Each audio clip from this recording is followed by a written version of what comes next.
que eles são repetidos. Pode-se dizer que é repetido no Enem. De vez em quando, não. Na verdade, nós vamos abordar 3 tópicos que são importantíssimos no Enem, que toda prova do Enem tem 1 ou 2 questões relacionadas, quando não é diretamente, é de forma indireta. Então, o primeiro aí, como vocês podem ver, é o efeito estufa. Esse é o principal ponto que o Enem gosta de cobrar. Quase todas as provas anteriores tiveram 1 ou 2 questões relacionadas. Então, mas aí, o que é que o Enem cobra?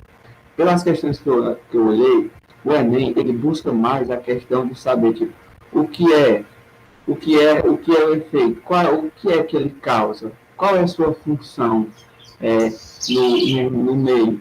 E muitas vezes também procura questões como forma de combater ou que melhorar essas questões.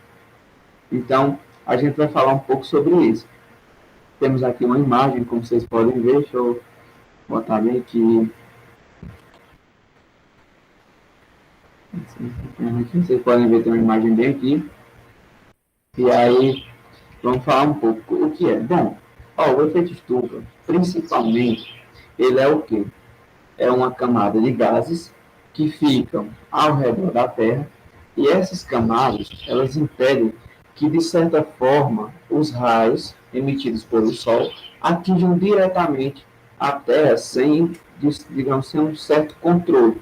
Porque, nos vão perguntar, mas o efeito estufa, ele é totalmente prejudicial? Não, de certa forma, ele não é totalmente prejudicial.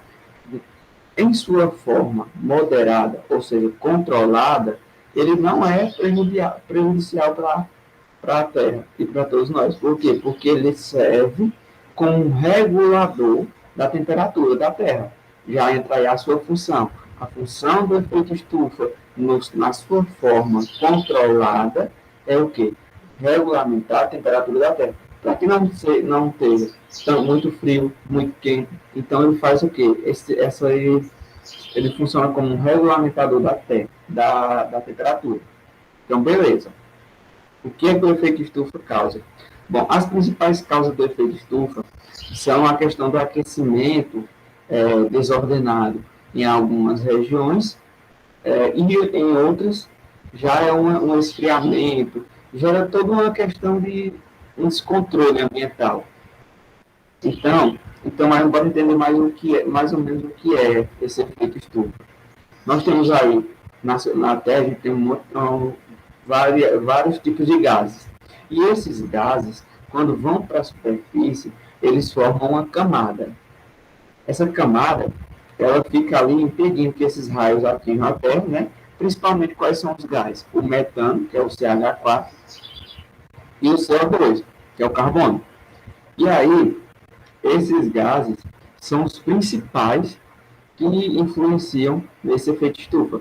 Principalmente o carbono. O carbono é o principal vilão, que ele é quem causa o aumento da temperatura. E aí nós podemos tomar como uma relação de proporcionalidade, porque quanto mais gases, ou seja, quanto mais CO2 na superfície a gente tiver, maior a temperatura, ou seja, mais desordenado vai ser. Então, ele vai impedir que digamos aqui, se vocês podem ver aqui essas nuvens, imagine que sejam gases. E aí, esses efeitos, eles vêm e voltam. Só que, tem várias quantidades de gases. Esses gases, eles impedem que os raios voltem. E aí vai fazer o quê? Vai gerar um aquecimento, porque os gases vão só entrar e não vão sair. Então, por isso vai ficar aqui como se fosse uma estufa. Aqui quente, e lá fora não tem como escoar essa vasta temperatura. Beleza. E como é que contribui para essa questão do efeito estufa? Como é que a gente contribui para que ele seja de forma prejudicial e não de forma ordenada? Beleza.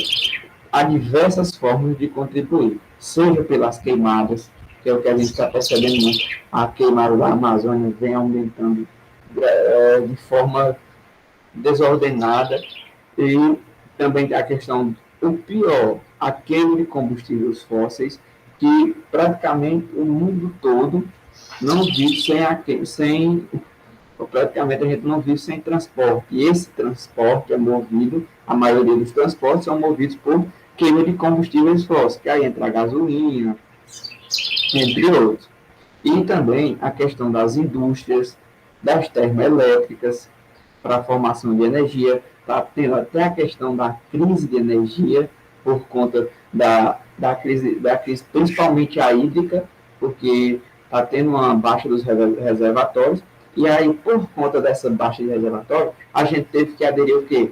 Às termoelétricas, que saem entre as queimas dos combustíveis.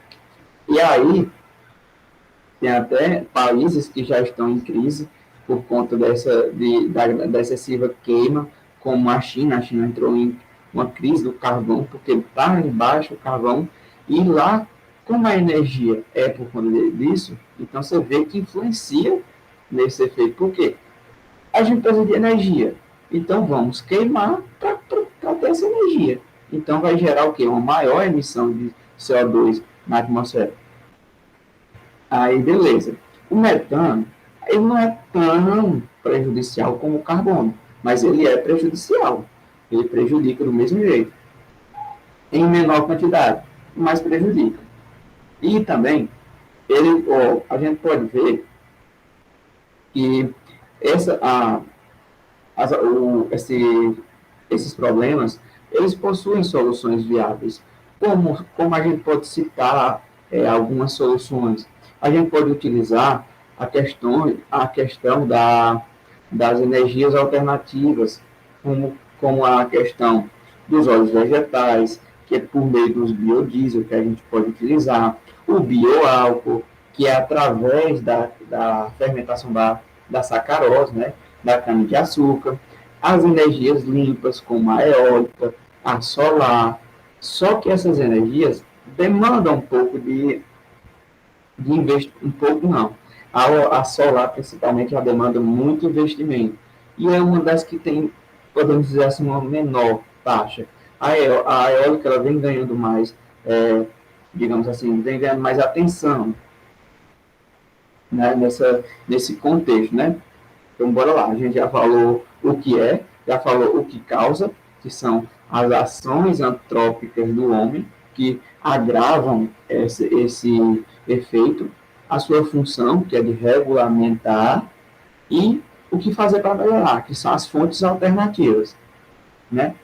E também a gente tem que lembrar que esse efeito, principalmente, ele remonta os tempos passados, porque a gente pode falar que a Revolução Industrial foi o ponto principal para esse agravamento, porque foi lá que aí veio a questão das indústrias, que começou a produção, o capitalismo impulsionou a questão do produzir mais. Então, quanto mais você tem mais indústrias, era melhor para a questão econômica, mas, porém, para o lado ambiental, não é tão bom. Então, e a gente percebe que sempre o capitalismo está acima do ambiental. Tá ok? Está dando para acompanhar? Espero que esteja. Então, outro ponto importante que a gente vai falar é sobre a chuva ácida.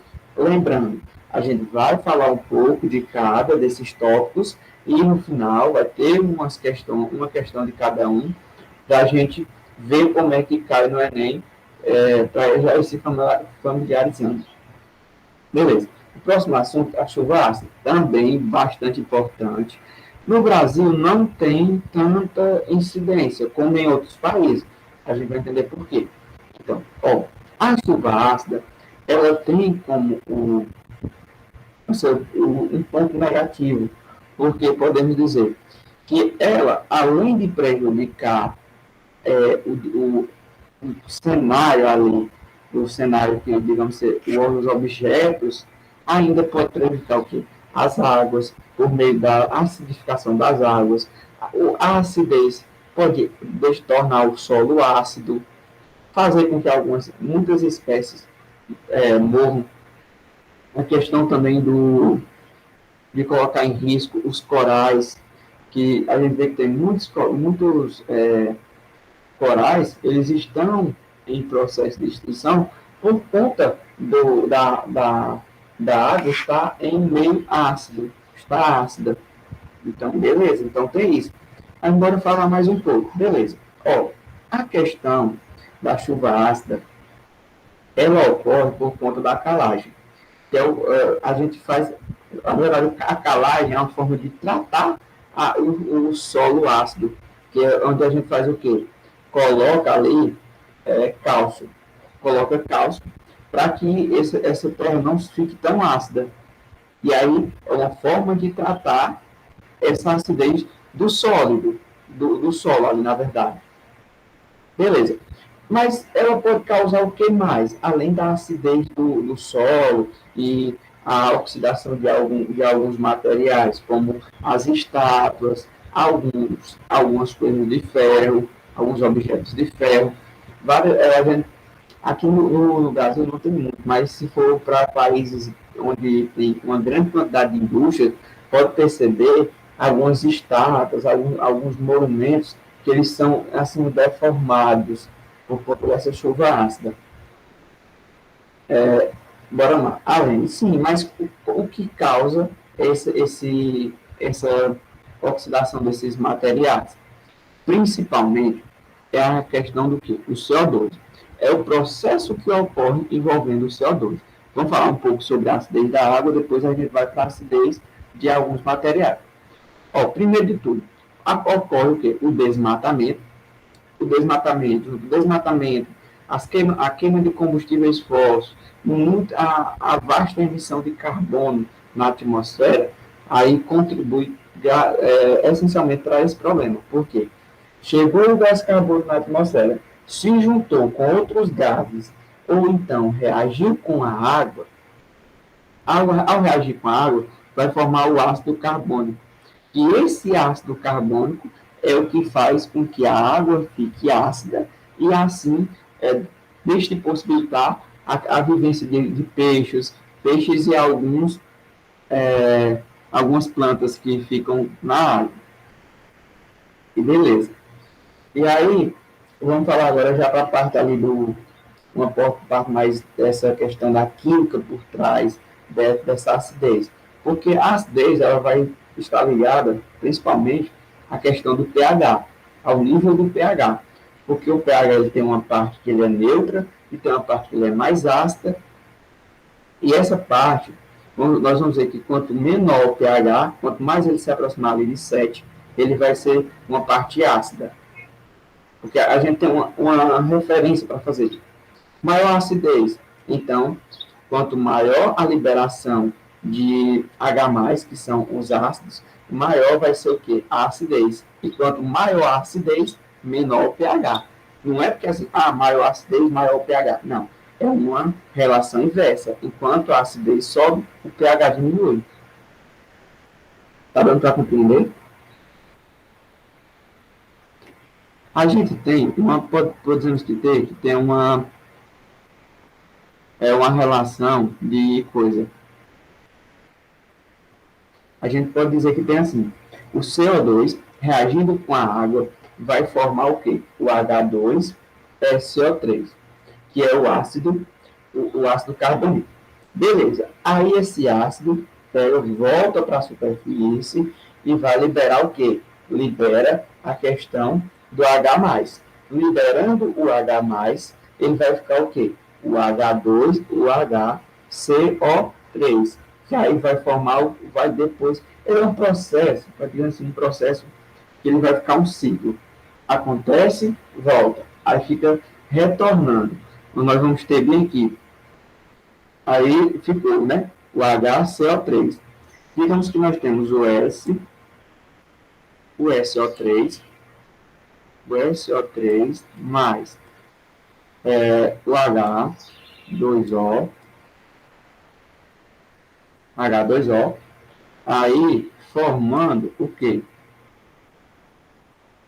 Ao reagir, tiro H2SO4. H2SO4. Esse aqui é o vilão.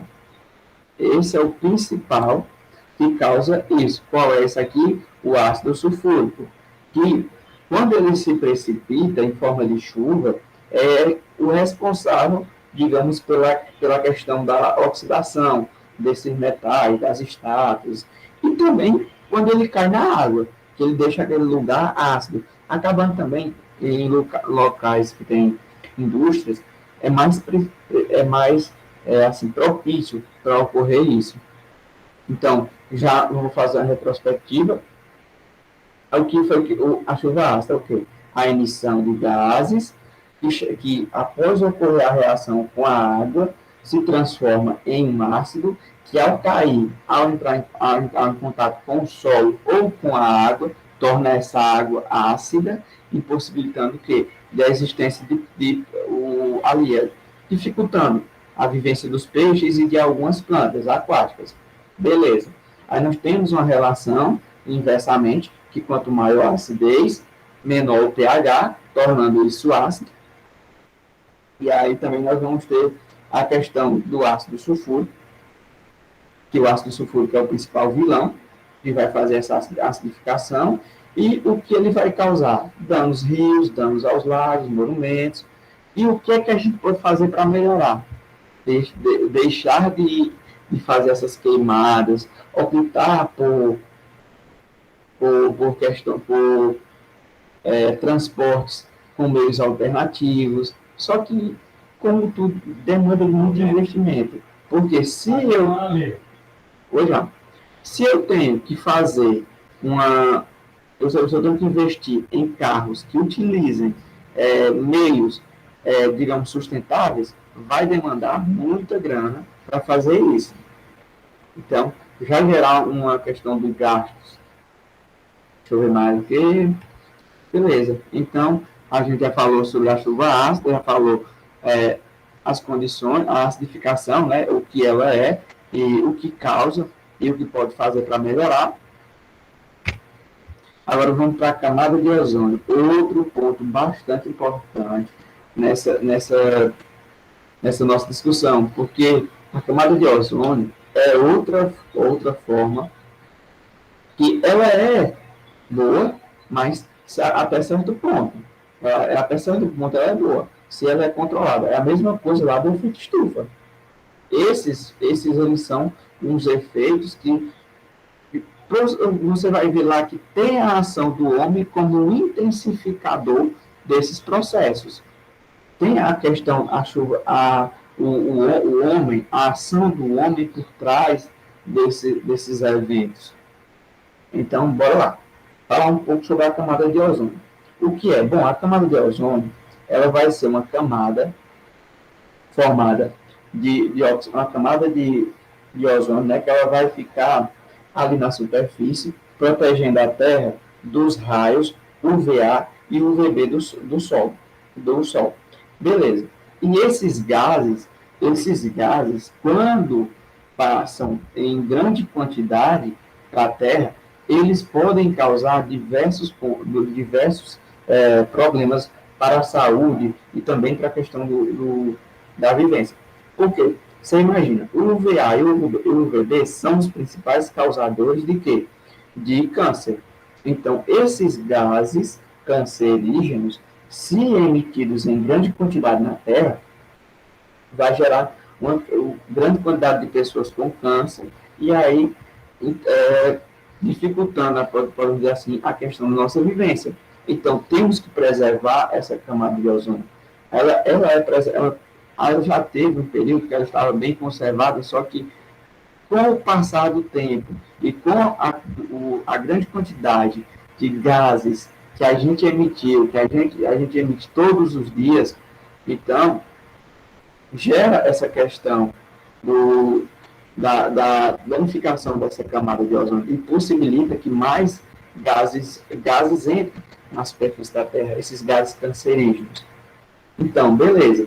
E essa quebra ela pode ser de diversas formas e nos prejudicar de diversas formas também. Beleza. Mas vem só dos gases, só os gases quais são os gases que influenciam principalmente o CO2 e o CF6, que são os clorofluorocarbonetos. Os clorofluorocarbonetos são aqueles bastante utilizados em propelentes. Esses sprays que a gente utiliza como antitranspirante, são os vilões, para essa questão da camada de ozônio. Então, são principalmente em ozônios, né? E aí a gente vai ver que essa camada, o que é que a gente tem que fazer para realizar? Foi adotado, pessoal, os 3 R's. Mas você fala, o que é 3 R, pelo amor de Deus? É a questão de 3 hábitos que a gente tem que fazer para qualquer um desses 3 aqui. Para a gente resolver eles, a gente tem que reduzir, é como se fosse aqui, ó, um ciclo. Nós temos uma pirâmide onde temos os 3 R's.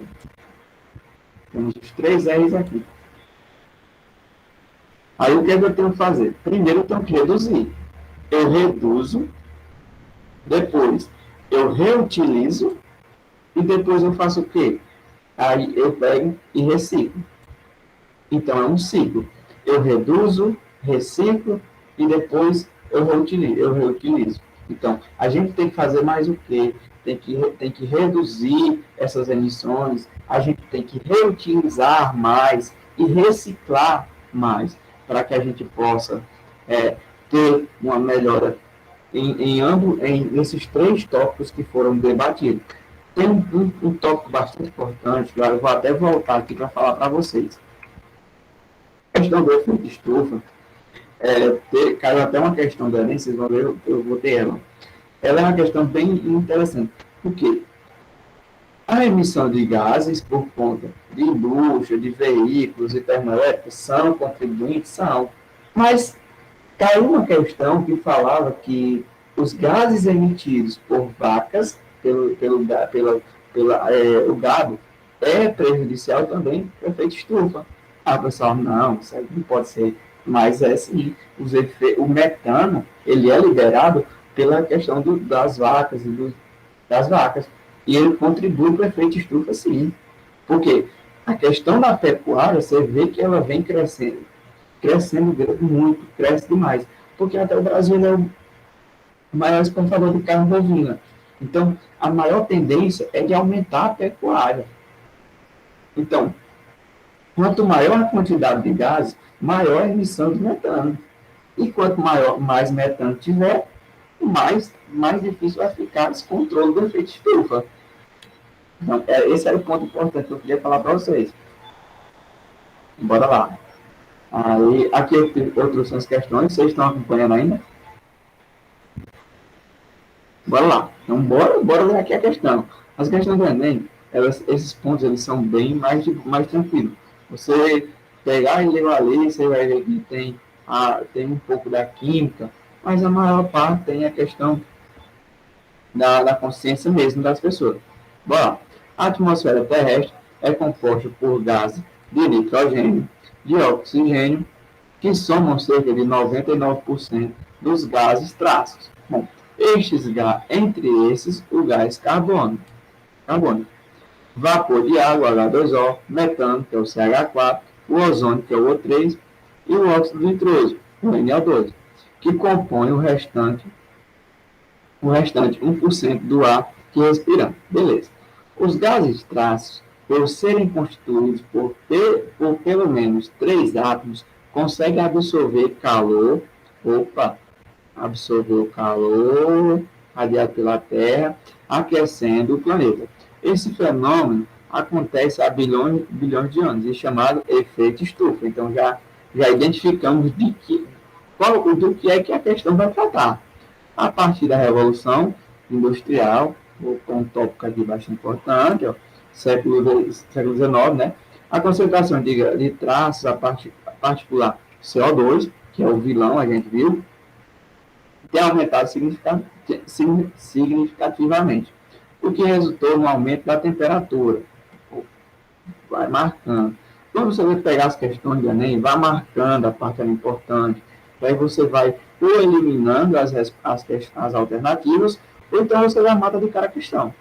Explora logo. Mais recentemente, outro fator se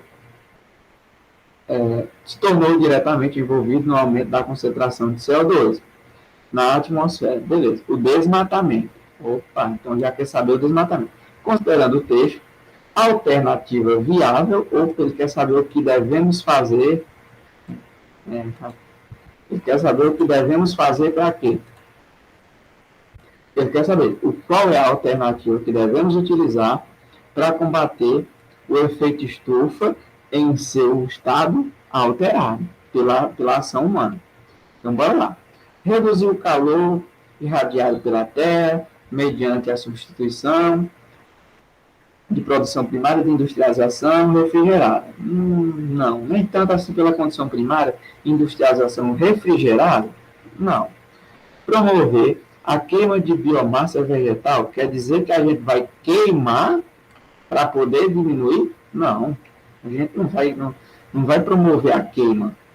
Reduzir o desmatamento, reduzir o desmatamento, os 3 R's, lembra dos 3 R's, mantendo-se assim o potencial da vegetação para absorver o CO2 da atmosfera. A questão linda, essa questão bem aqui. Por quê? O que é que eu devo fazer para diminuir a emissão de CO2? É parar de queimar. Porque a emissão do CO2, principalmente através da queima. Então, se eu paro de queimar, então vou diminuir. E porque é assim o potencial de vegetação? O potencial de vegetação, pessoal, a vegetação ela vai ser responsável por absorver o CO2 da atmosfera. Ela faz o quê? Ela vai capturar o CO2, fazer a sua absorção para transformar em fotossíntese, para fazer o seu processo.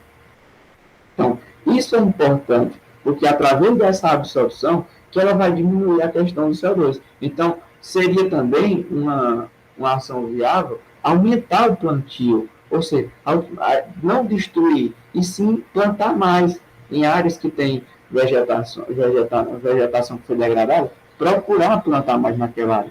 Tem alguns projetos que estão sendo, eu estava até olhando um dia desse, um projeto que estava sendo mais viável plantar árvores e exportar essas árvores do que principalmente eles fazendo um balanço geral, né? Fazendo um balanço geral, que é a questão da agropecuária e o plantio e a exportação de mudas, de plantas, essas coisas todas. Estava sendo mais proveitoso o plantio a um longo prazo, estamos falando a um longo prazo, do que a agropecuária. De início, a agropecuária era mais vantajoso, mas a um longo prazo, essa questão do plantio seria mais vantajoso. Aumentar a concentração do H2O, aumentar a concentração da atmosfera de H2O, molécula capaz de absorver grande parte do calor? Não. Remover moléculas orgânicas polares da atmosfera, diminuir a capacidade delas de reter o calor? Também não. Então, próxima questão. Todo mundo está comigo, né? Bora lá. Olha aí a questão que eu falei. Colocaram a culpa do aquecimento global nas vacas. E o que faremos? Aí uma vaquinha olha para outra. Culparemos as galinhas. Aí, bora lá. De acordo com o relatório, a grande sombra da pecuária, a imagem, né, feito pela Organização das Nações Unidas para a Agricultura e Alimentação, o gado é responsável por 18% do aquecimento global. Uma contribuição maior do que a do setor de transporte. Então, você está vendo, o do gado está sendo maior do que a questão do transporte. Mas por que é isso? Por conta da ideia da agropecuária ser a nossa forma de alavancar a economia do país. Porque se a gente vai produzir muito, ter muito gado, vai exportar mais, vai ter mais capital. Então, bora lá.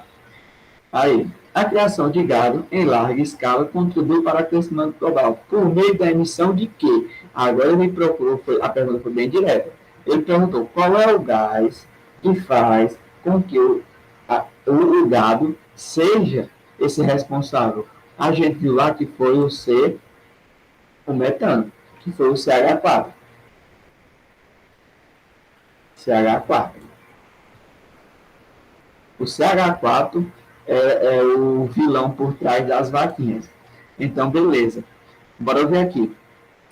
Bora começar de baixo para cima. Foi dióxido de enxofre durante o consumo das pastagens? Não. Óxido nitroso durante o processo respiratório? Também não. Clorofluorocarboneto? Não. Aqui está ligado mais com aquela questão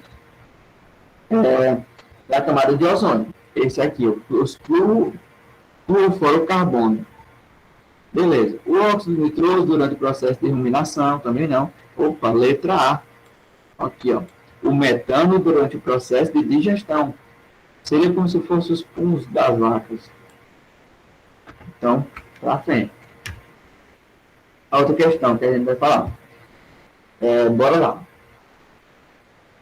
Em 1872, Robert Angus Smith criou o termo chuva ácida. Opa, já trouxe aqui o que ele diz. Descrevendo como a precipitação ácida em manchas após a Revolução Industrial.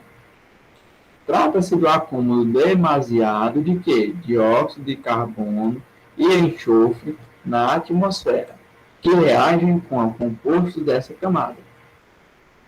Formam gotículas de chuva ácida, partículas de aerosóis.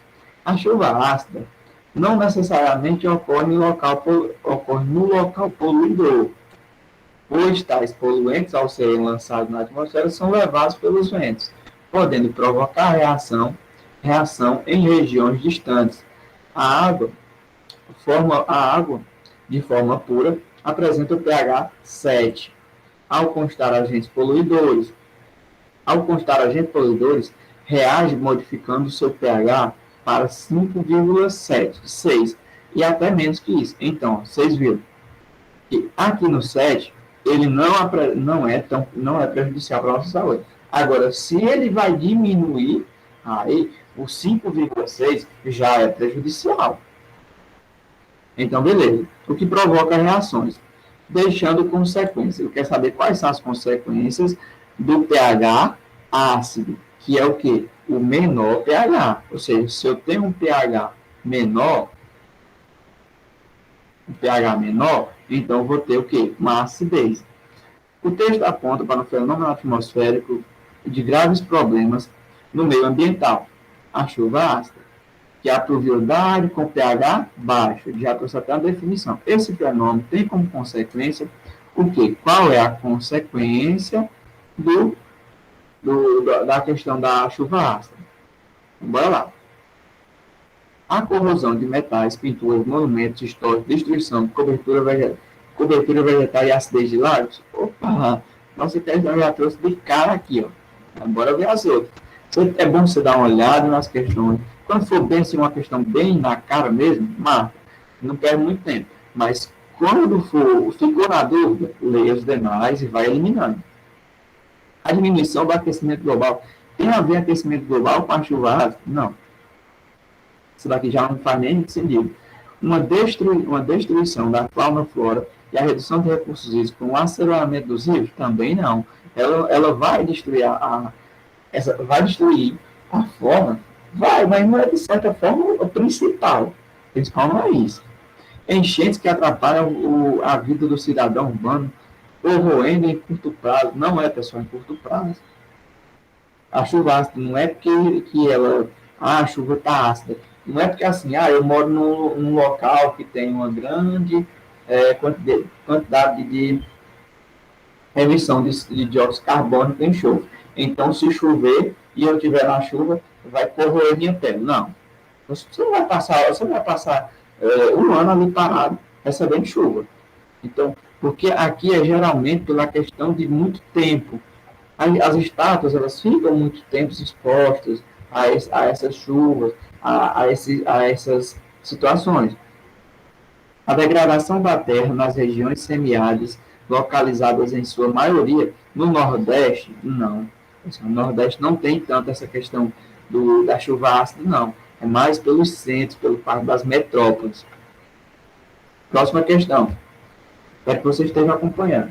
Então, bora lá. Depois eu posso até disponibilizar o material para vocês, se vocês quiserem.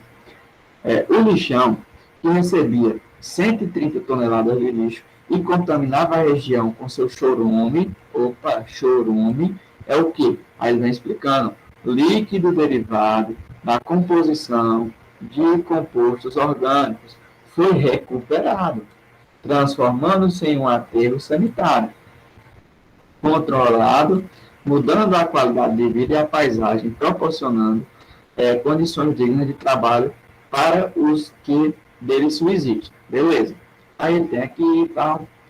Quais os procedimentos técnicos o aterro sanitário mais vantajoso que o lixão em relação aos problemas abordados no texto? Então, bora lá. Ele me perguntou o quê? Quais são os procedimentos técnicos tornados para o aterro sanitário ser mais vantajoso que o lixão? Bora dar uma olhada aqui. O lixo, ele é incinerado pela combustão de alta temperatura. Me diga uma coisa, se eu pego o lixo, aí eu quero ser mais vantajoso, taco fogo dele, vai ser vantajoso. Se eu tacar fogo nele, botando mais carbono para a atmosfera, não passa longe. Então, bora lá, esse daqui já está fora. O lixo hospitalar é separado para ser enterrado e sobre ele colocado um cal virgem. Me diga uma coisa, o lixo hospitalar tem diversas doenças. Então, se eu pego e jogo esse lixo no chão, se eu aterro ele, eu vou estar deixando o solo, podemos dizer assim, saudável. Eu não vou estar colocando doenças, algumas coisas no solo, não. Também não é. Já descarta. O lixo orgânico e inorgânico, o lixo orgânico e inorgânico é encoberto e o chorume é canalizado para ser tratado e neutralizado. Questão minha. Você já marcaria essa questão aqui. Por quê? O lixo orgânico e inorgânico, ele vai ser encoberto. Beleza. Vai ser transformado ali como se fosse um adubo.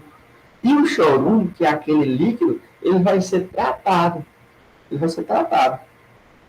Então, é uma forma de você pegar e tratar. O lixo orgânico é completamente separado do lixo orgânico, evitando formação de chorume. Não sei bem isso. Essa questão eu deixei um pouco, mesmo assim, teve até um questionamento sobre essa questão, mas não é por esse resultado mesmo. Não vai separando os dois que vai evitar o chorume. Vai produzir do mesmo jeito. O lixo industrial é separado e acondicionado a uma forma adequada, formando bolsa de resíduos. Não. O industrial, separado e condicionado adequado, tem a ver com a questão do lixo sanitário, não tanto. A questão que mais se enquadrava é essa daqui. Pessoal, quando tiver essas questões que você vê, tem mais de... Essa questão está certa, mas essa outra questão também está certa. Procure a mais correta. Porque, geralmente, quando uma banda como o Enem, ele traz essa questão, traz uma questão, traz outra. Aí você vê que tem uma que está certa, só que ela está muito assim, doidona. Então, tem uma mais certa que ela? Tem. Então, você vai marcar a mais certa. Não são todas que trazem, mas algumas questões têm a mais certa. Pelo menos essa questão mais de interpretação. Então, pessoal, finalizar aqui a nossa aula. Não precisa manter, não. Estão ouvindo ainda, né? Eu espero que sim. O notebook está doido. Então, finalizei a nossa apresentação da nossa aula. Qualquer dúvida, apontamento que vocês tenham, pode trazer suas dúvidas. Tem um tempo livre ainda aí, alguns minutinhos. Pode colocar no chat mesmo, quem quiser. Agradecer a presença aqui do Edivan, né? Vou colocar aí a nossa aula. Vou parar aqui de apresentar, pessoal. Aí depois,